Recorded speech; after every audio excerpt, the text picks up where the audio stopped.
میں دیوبند میں پڑھتا تھا تو یہ داعیہ پیدا ہوا کہ جمعیت کی اصل روح کیا ہے اس کو سمجھنے کی کوشش کی جائے کہ مجھے اس موقع پر سہارا ملا تو صرف مولانا محمد میاں کی تصنیفات سے سہارا ملا کہ حضرت مولانا محمد میاں صاحب نے اپنے اکابر اور بزرگوں سے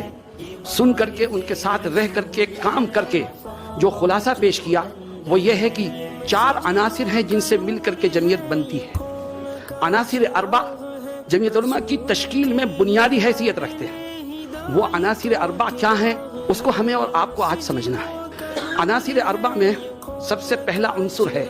جس کو جمعیت نے پوری قوت سے کہا اور اس پر عمل پیرا رہی، وہ ہے عدم تشدد کا عنصر۔ جمعیت کا یہ ماننا ہے کہ عدم تشدد کی راہ پر چل کر کے ہمیں ہر باطل کا مقابلہ کرنا ہے، ہر ظالم کے خلاف آواز بلند کرنی ہے، ہر مظلوم کا ساتھ دینا ہے۔ اور حقیقت یہ ہے کہ اس جیسے ملک میں عدم تشدد ہی وہ راہ ہے جو ہمیں اور آپ کو باعزت زندگی گزارنے کا موقع فراہم کرتی ہے۔ لوگوں کے ذہنوں میں سوال پیدا ہوتا ہے کہ ایک طرف آپ کہتے ہیں عدم تشدد اور دوسری طرف کہتے ہیں کہ عدم تشدد کی راہ پر چل کر ہر باطل کا مقابلہ کرو۔ عدم تشدد بھی اور باطل کا مقابلہ بھی، عدم تشدد بھی اور ظالم کے خلاف آواز بھی بلند، یہ کیسے ہو سکتا ہے؟ میں کہتا ہوں حقیقت یہ ہے کہ آپ سنتے رہتے ہیں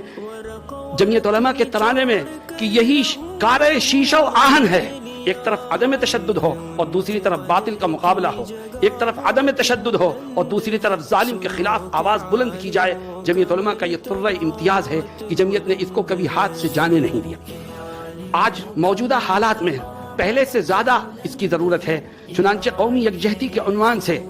ملک کے کونے کونے میں جمعیت کی پلیٹ فارم سے یہی آواز لگاتے ہیں کہ بھئی تشدد کی اس ملک میں کوئی گنجائش نہیں ہے، جب تک بھائی چارے کو عام نہیں کیا جائے گا ملک ترقی کی راہ پر نہیں چل سکے گا۔ مجھے یاد آیا